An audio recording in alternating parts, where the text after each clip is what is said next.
Bonjour à toutes et à tous et bienvenue à notre digital consacré au transport de demain. Et oui, à quoi ressembleront ces transports une fois augmentés de nouveaux services? Irons-nous d'un point A à un point B dans les mêmes conditions, de la même manière? Et surtout, quelle sera notre expérience voyageur? La fameuse expérience voyageur, l'expérience client dont on parle un peu partout dans tous les secteurs. Cette expérience, lors de nos déplacements, sera-t-elle la même? Point d'interrogation. C'est un peu la question d'ailleurs que je vais poser à nos deux experts qui sont ici en plateau avec moi. À ma droite, Pascal Luciani, qui a été membre du Conseil national du numérique au titre de l'Association des maires de France, mais qui a été aussi au MEDEF, que j'ai connu parler du numérique dans l'éducation, dans tous les secteurs de l'économie. Et puis pour le transport, elle a été au conseil d'administration de la RATP. Bonjour Pascal. Bonjour. Ça fait plaisir de vous revoir. Vous avez un regard sur le numérique dans tous les secteurs qui va nous éclairer, j'en suis sûr. On va faire ça. Ça fait longtemps que vous êtes sur le secteur. Ça va faire 20 ans. À l'époque, Internet existait. Oui, enfin, oui, Ah ça oui. existait. Parce que mes enfants me disent, mais Internet n'existait pas quand tu étais jeune. Oui, ça n'existait pas. Fabrice Hugues, directeur innovation et solutions chez Software AG. Bonjour. Bonjour. On va parler solutions, c'est dans le titre. Mais alors, on précise que vous pouvez poser vos questions à nos deux experts. Hein. Vous écouterez ce qu'ils diront. Et puis, si ça fait réagir, n'hésitez pas. Et puis, même si vous avez des questions auxquelles vous pouvez répondre, on y répondra avec plaisir. Software AG, on est partenaire sur cette émission. Qu'est-ce qu'on y fait? Software AG, on va essayer d'écrire un petit peu dessus. Un logiciel. Non, avant tout, une société européenne d'origine allemande. Et la force de Software AG, c'est vraiment d'accompagner les entreprises dans ce qu'on appelle la transformation digitale. Je pense qu'on reviendra un petit peu dessus à travers quelques exemples. C'est une grosse société, on est une vieille dame de plus de 50 ans aujourd'hui. On fait à peu près pas loin du milliard d'euros de chiffre d'affaires et on est environ 4700 dans le monde. Donc ça nous donne une force de frappe qui est intéressante et une agilité qui nous permet justement de suivre tous ces projets de transformation. Il faut être aligné avec, quand on prône l'agilité, il faut être agile soi-même. Un mot sur la spécificité et l'ADN de Software AG, c'est la cartographie. On essaie de comprendre où est-ce qu'on évolue avant de se lancer sur des solutions. Alors, il y a plein de métiers différents, mais oui, effectivement, le premier métier, c'est toute cette gouvernance de cette transformation-là, comprendre où on est pour savoir un peu où on veut aller, une sorte de GPS du système d'information. Et puis, on va aller un petit peu plus loin jusqu'à l'intégrer, faire communiquer l'ensemble des systèmes d'information, des applications. Et puis, on est une société allemande, donc évidemment, tout ce qui est objets connectés, les robots, les usines, etc. Et puis, on verra aussi dans les cas d'usage au niveau des transports. Tout ça fait partie un petit peu de l'innovation que l'on peut amener. C'est vrai qu'il faut beaucoup de modestie quand on parle digital. Il faut comprendre ce qu'on va faire pour essayer de trouver la meilleure solution. Le champ des possibles est tellement large, effectivement, il faut rester humble. Oui. Celui qui vous dit j'ai la solution, n'y croyez pas. A priori, voilà, je pense qu'il y a un travail en amont. Alors, j'ai envie de vous poser une première question pour rentrer dans le débat, si vous êtes d'accord. Quelles sont les attentes, au fond, des voyageurs, que nous sommes d'ailleurs, quand on prend un moyen de transport, Pascal? Alors, je vais rebondir sur ce qui vient d'être dit. C'est vrai qu'a priori, on va d'un point A à un point B.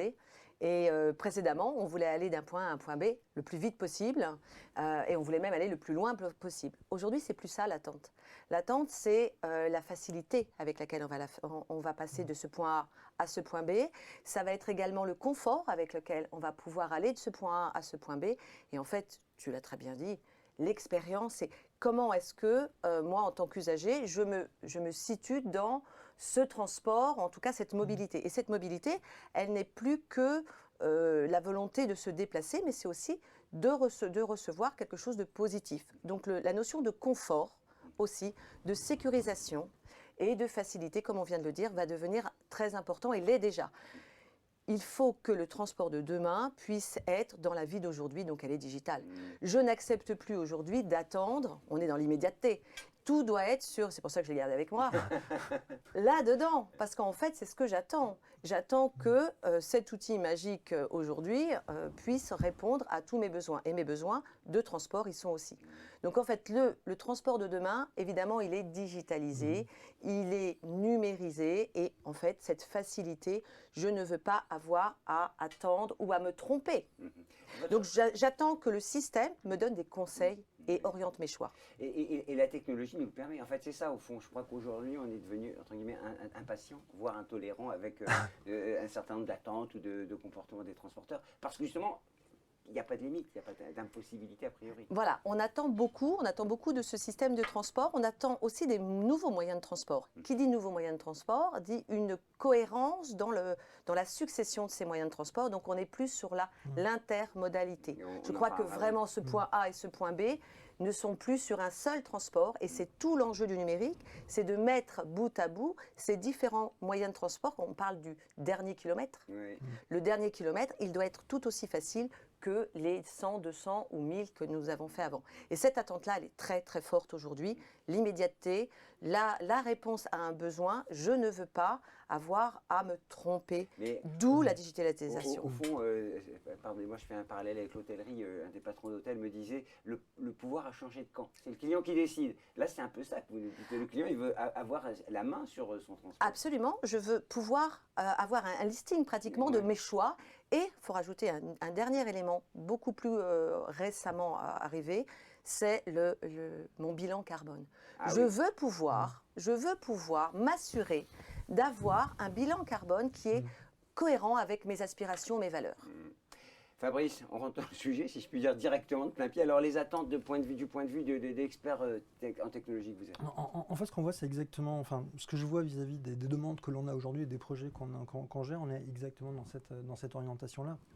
On parle beaucoup du parcours client et comment on améliore le parcours client. Là, on parle du parcours voyageur, c'est exactement le même principe. Et dans ce côté innovation, vous parlez de digitaliser et d'avoir le téléphone, j'ai même mieux. J'ai même mieux sans téléphone. J'ai l'exemple de l'aéroport de Lyon qui a mis en place une première mondiale avec une application qui s'appelle Mona. En fait, et tout est biométrique.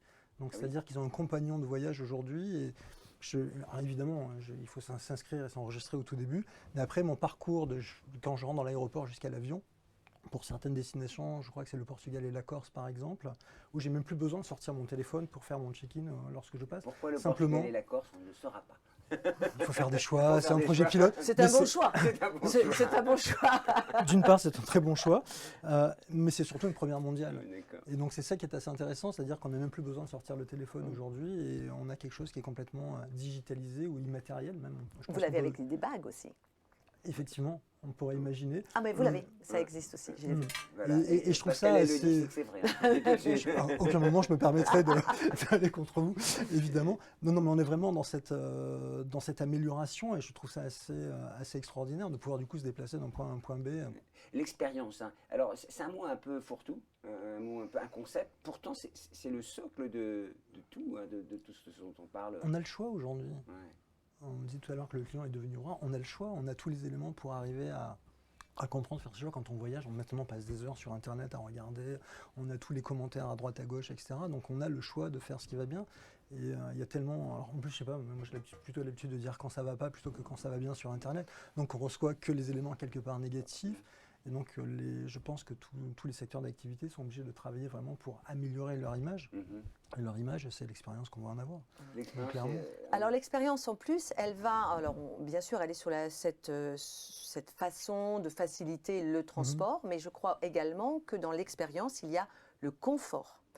Le confort, et on peut tout à fait associer à cela le fait d'avoir un air salubre lorsqu'on est dans un lieu confiné, qu'il y ait une... Je vous avais bossé à Londres, d'ailleurs, sur ces systèmes de qualité de l'air. On en parlera tout à l'heure, parce qu'on n'effleure pas. Voilà, oui, exactement. D'accord. Je me suis renseigné quand même. Ben voilà. Donc en fait, le confort, c'est l'air que je vais respirer. C'est aussi la densité de population qu'il va y avoir dans un wagon ou dans un lieu. C'est le niveau 1, j'ai envie de dire. Absolument, le temps d'attente. Donc tous ces éléments-là sont dans ce qu'on appelle l'expérience. C'est cette idée que ça ne devient plus une corvée de se déplacer, mais un plaisir pratiquement. Et donc je vais pouvoir y trouver un plaisir, une satisfaction. On parle de récompense en neurosciences aujourd'hui. Cet effet récompense, on doit aussi le trouver dans le transport. Et ce sont les moyens d'aujourd'hui, la digitalisation qui va nous permettre. C'est un exemple qu'on a fait à Amsterdam justement, où ils mesurent la densité dans les wagons pour pouvoir afficher sur les quais, de savoir quels sont les wagons qui seront le plus vides possible pour qu'on puisse rentrer. En pleine pandémie, c'est quand même mieux de le savoir. Alors c'était même avant la pandémie, alors oui, j'imagine que là encore c'est encore plus d'actualité, mais oui, bien sûr. Mais bien sûr. Donc le choix du confort, ça devient évidemment important. Le choix de pouvoir se dire, et je vais plutôt intermodalité. L'intermodalité je reviens dessus parce qu'elle est extrêmement importante.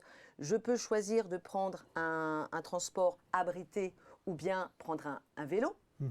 hein. Ouais, bien sûr. Et donc, il pleut, je le vais fais choisir la version 1, il ne pleut pas, par exemple, hein, je vais choisir la version 2.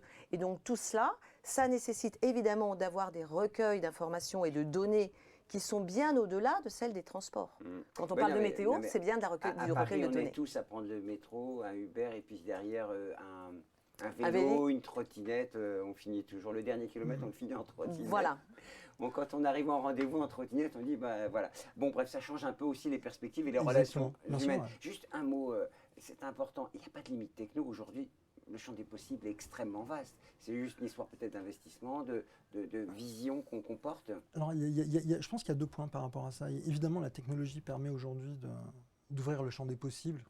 Je pense qu'il n'y a pas trop de limitations en tant que telles. La seule limite qu'il peut y avoir peut-être, c'est sur l'exploitation de la donnée. Toutes ces données qui vont être collectées, mais je pense qu'on va, Bah on oui, va en parler un petit peu c'était parce mon que sujet. je suis Parce qu'on désolé. est dans un- Non, non, mais au J'anticipe. contraire. Mais non, mais tout ça n'est pas répété, évidemment, tout ça est d'une fluidité exemplaire. Data-centrique, c'est le mot que je voulais vous soumettre.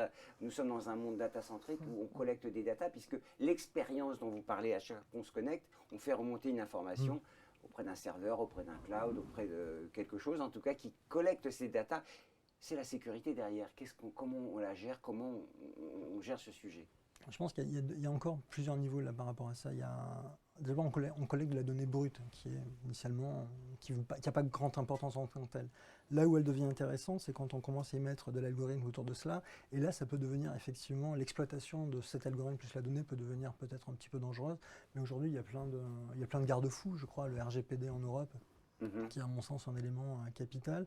Il y a la CNIL on a la chance en France d'avoir, je pense, un organisme qui vérifie, ce qui n'est pas toujours le cas dans tous les pays dans le monde, sur des projets qu'on peut avoir à gérer. Alors, il peut y avoir des avantages ou des inconvénients, mais en tout cas, ces garde-fous me semblent nécessaires.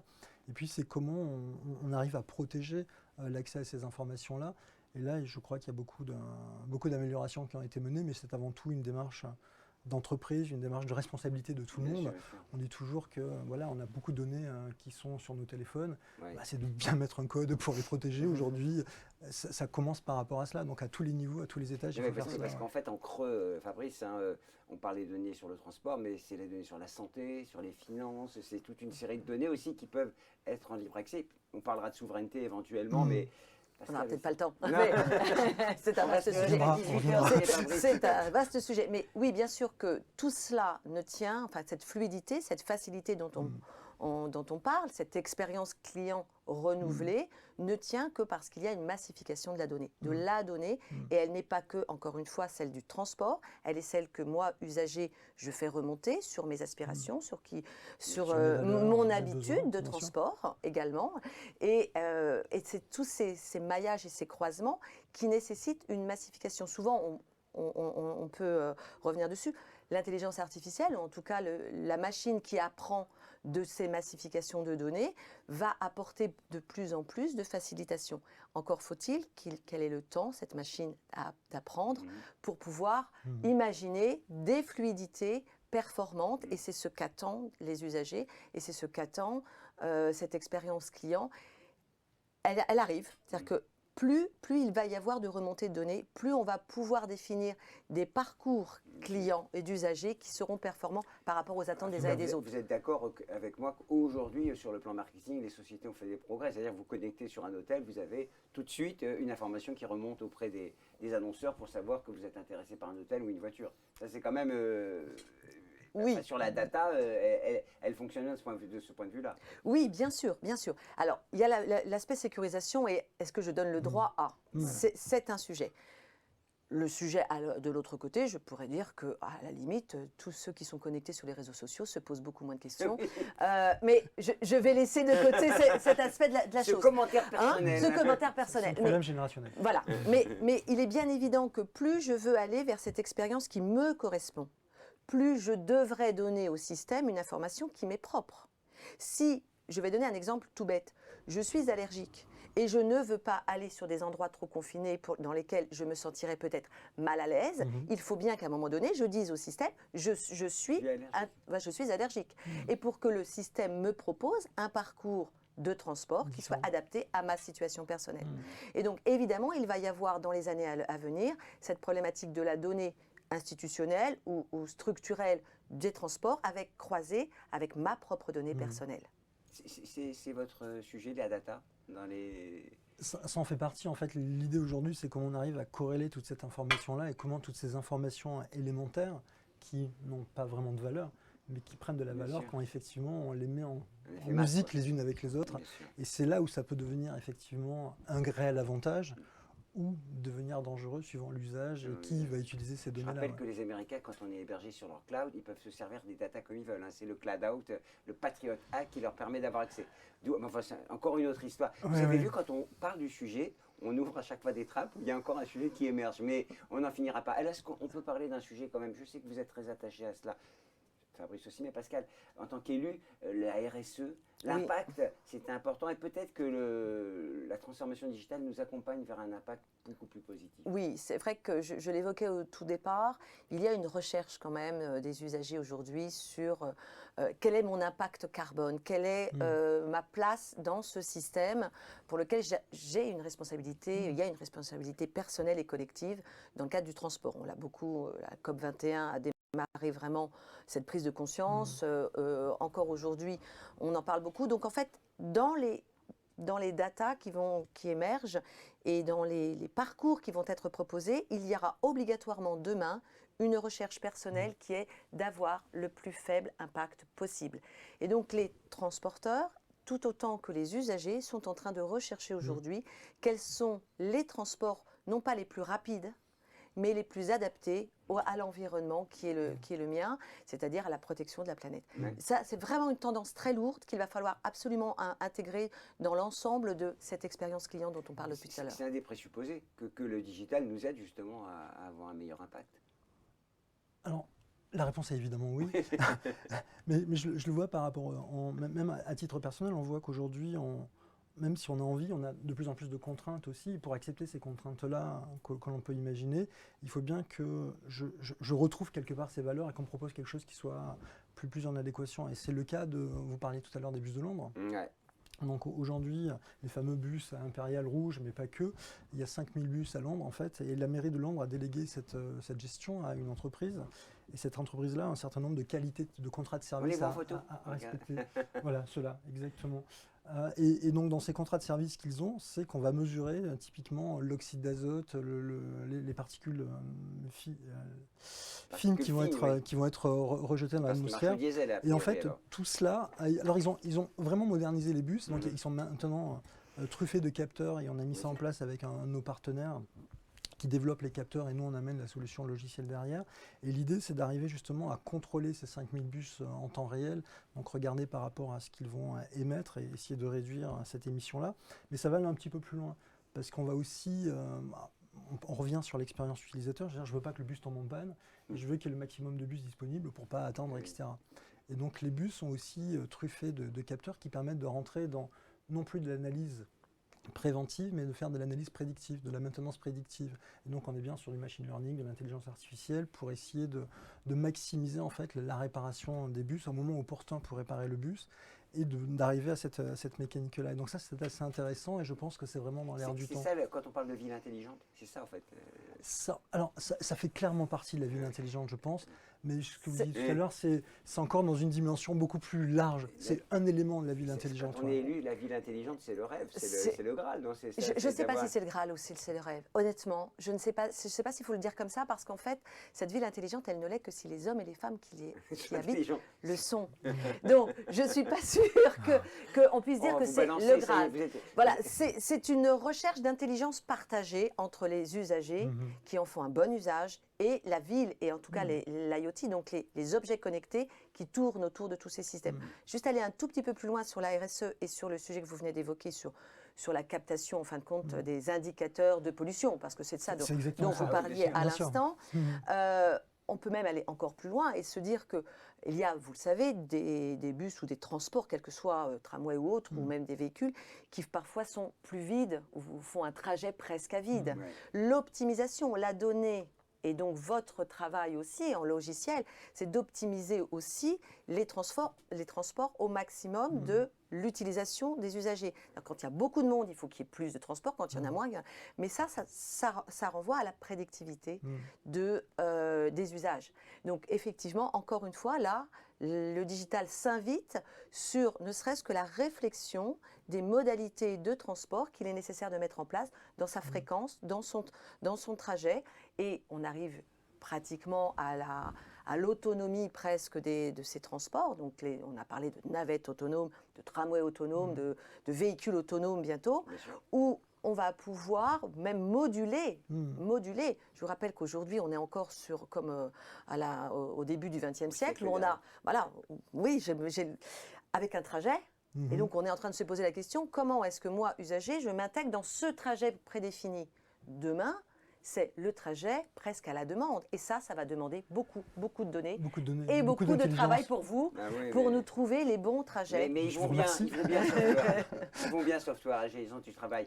Moi, j'ai quand même on rappelle quand même une chose, c'est que derrière, c'est toujours des humains. La machine, elle prévoit, elle anticipe, elle qualifie, elle améliore, mais la médiation doit se faire par l'humain. J'espère. J'espère, non mais clairement oui. L'idée c'est de donner des outils pour qu'on puisse avoir une réflexion et une prise de décision plus opportune. Je prends l'exemple du port de Tanger par exemple. Donc c'est un port de fret grande qui est zone connu. Économique de développement au Maroc. Hein, c'est un des plus gros ports logistiques sur la Méditerranée, mais pas que.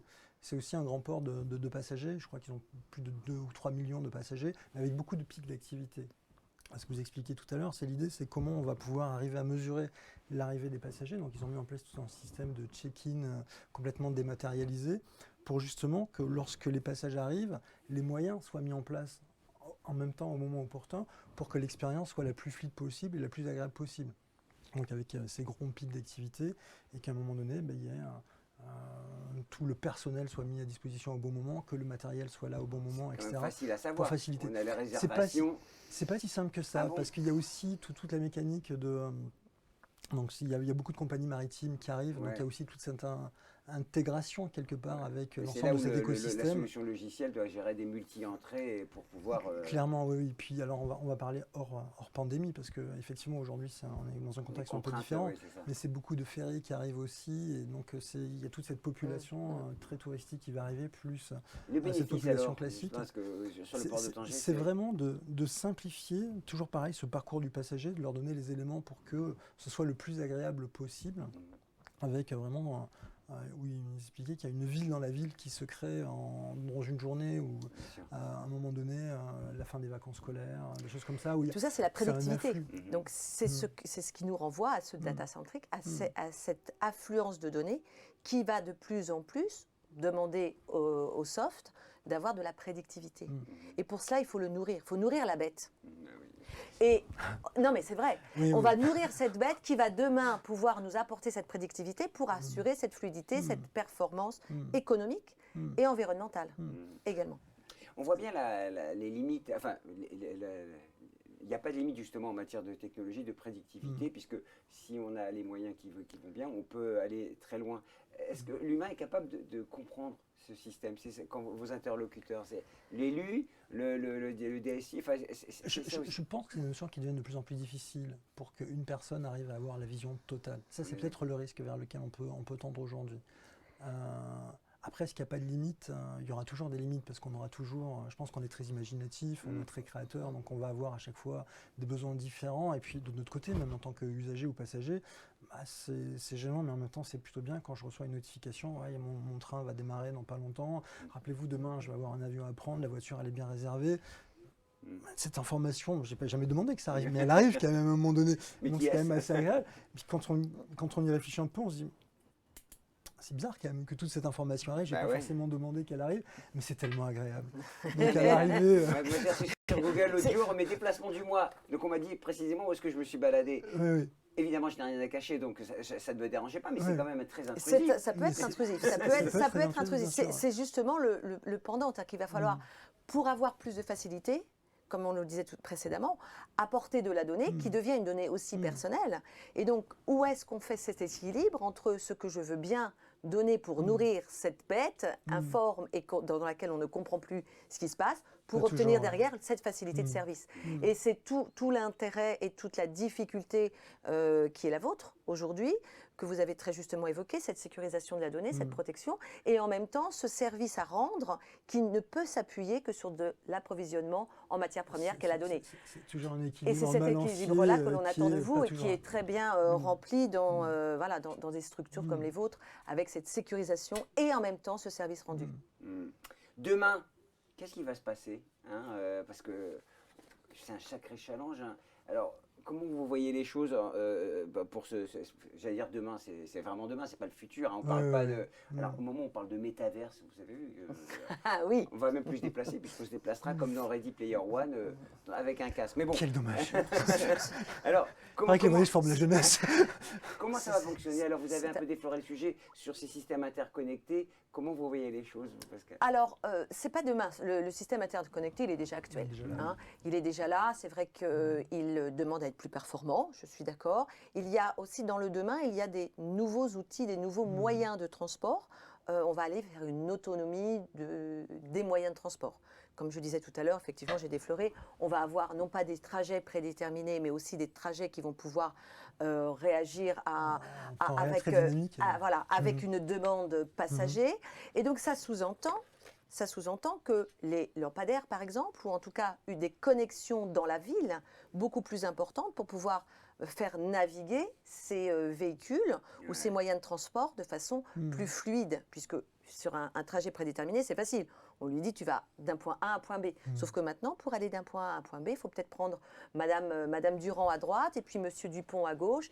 Et c'est cela la demande qui va arriver avec beaucoup d'IoT.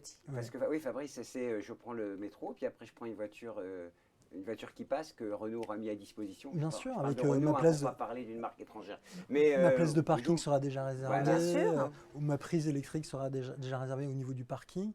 Et donc c'est là où on voit que, enfin, à mon sens. Là, c'est pas demain, on est d'accord. Là, c'est aujourd'hui. C'est déjà en cours. On est d'accord. Dans certaines villes, c'est déjà en cours. Non, mais c'est pour ça que je voulais reprendre. Toutes les cités sont. Non, tout le monde ne l'a pas, mais le système est déjà existant. C'est possible de le faire. Ça demande la volonté à plusieurs niveaux. Avant tout, je pense qu'il faut une volonté politique forte, parce qu'il faut que plein d'acteurs se mettent autour d'une table et discutent entre eux. Et souvent, ils sont en compétition les uns avec les autres. Chaque mode de transport est un peu en compétition avec l'autre. Il faut bien que quelqu'un puisse avoir une vision un peu globale et de dire, vous devez communiquer, vous devez travailler entre eux. Il y a une volonté c'est coopératif. C'est-à-dire que la coopération, elle n'est pas que politique. Alors, si on prend le politique au sens noble du terme, la gestion de la cité, oui. Oui, c'est dans ce sens. Puisqu'il faut que tous les acteurs sur le transport, économiques... le STIF et tout, c'est quand même public, enfin, c'est parapublic en tout cas.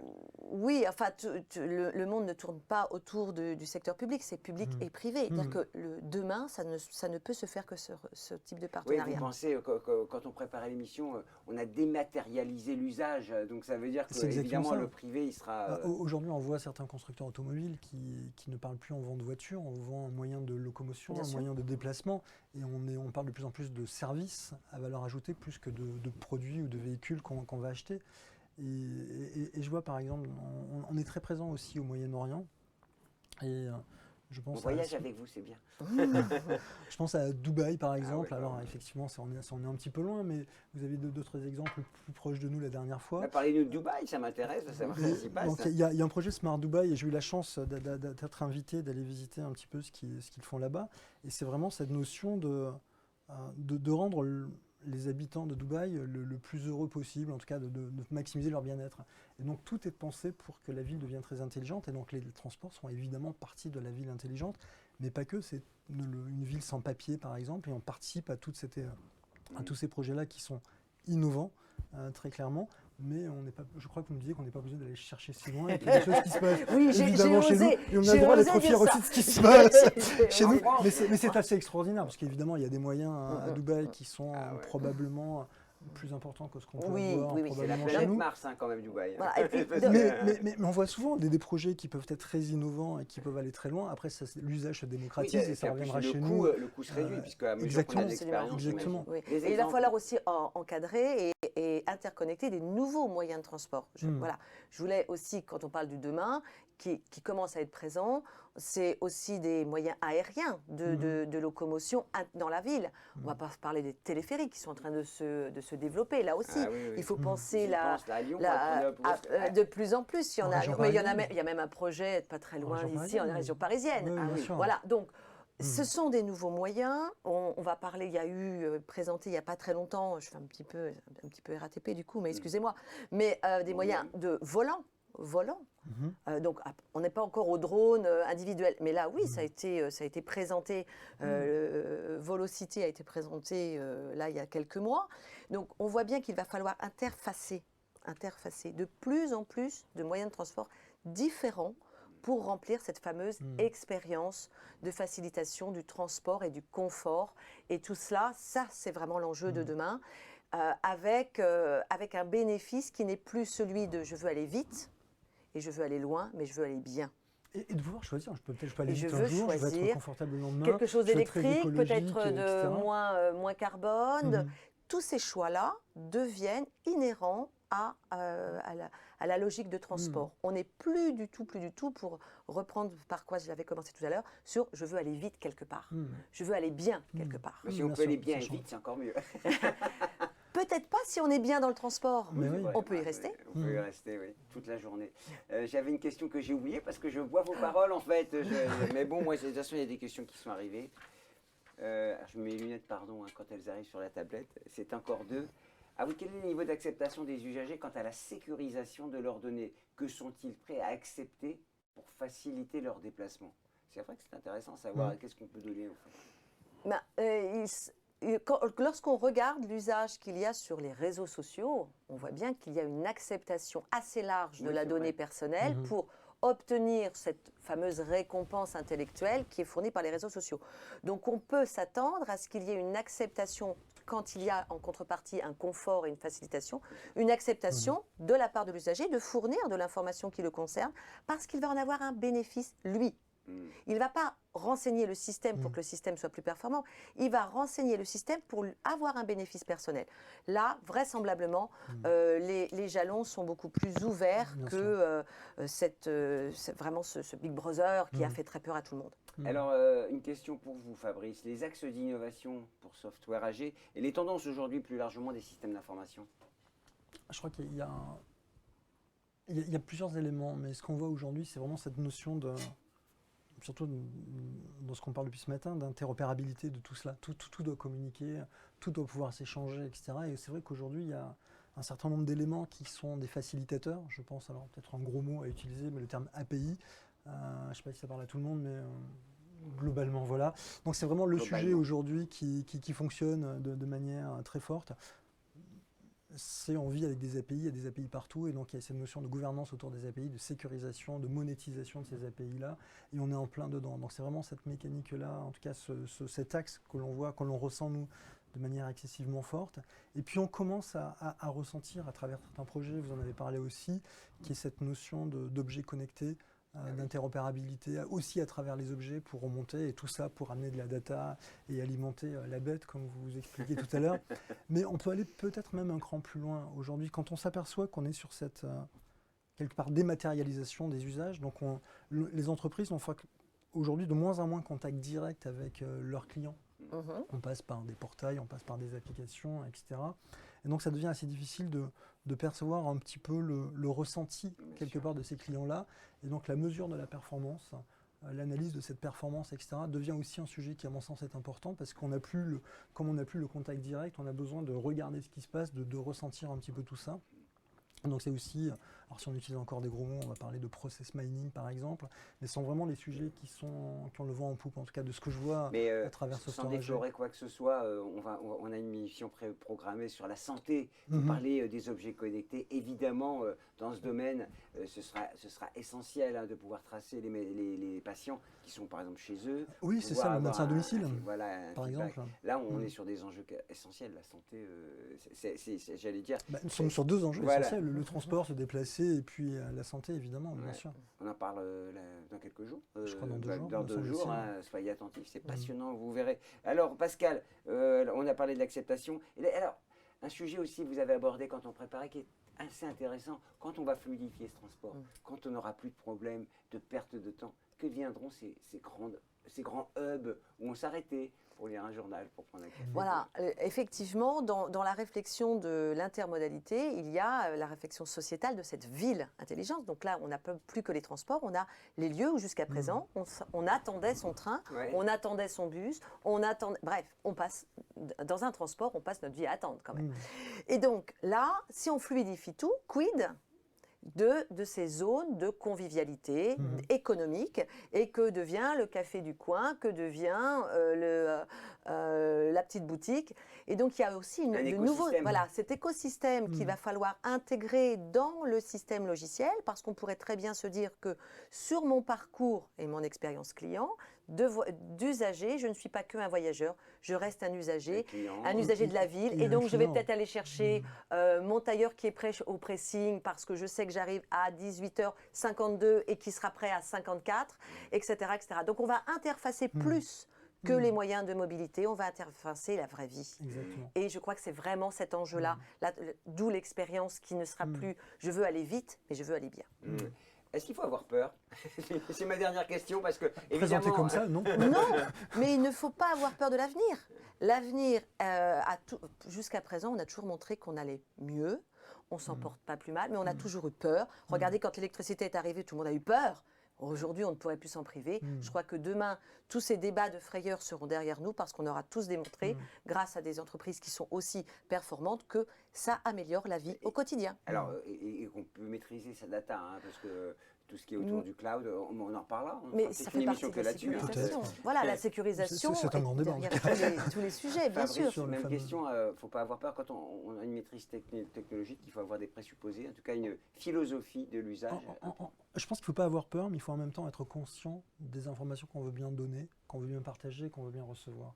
Et si on arrive à avoir un rôle un petit peu mature, en tout cas par rapport à tout ça, à ces usages-là, je pense qu'il n'y a aucune raison d'avoir peur. Il n'y a que des avantages. Il faut mettre de l'éthique, beaucoup d'éthique, et je crois qu'aujourd'hui, vraiment, il y a cette démarche très importante autour de l'éthique et du numérique, qui est ce garant aussi. Et juste une question aussi, si on est en avance de phase, on regarde la Corée, on regarde ce qui se passe en Chine, on regarde quels sont les pays qui sont... Regarder un peu en Asie, oui, c'est sûr qu'on va regarder un peu en Asie, oui. Parce qu'en Chine, ils font un usage des data qui sont parfois un peu limites. On en parlera pas aujourd'hui. Voilà. Voilà. C'est pas le sujet, on se déplace aujourd'hui. On se déplace. Allez, c'était passionnant. Hein. Eh bien écoutez, moi j'ai adoré. Moi aussi. Pascal Luciani, on vous retrouve très bientôt pour ces sujets digitaux. Fabrice, on reparle ensemble du digital. On m'envoie une question. Non, j'ai déjà posé. Merci beaucoup et puis à très vite. Merci. Avec plaisir. Merci à vous. Merci Pascal. Merci.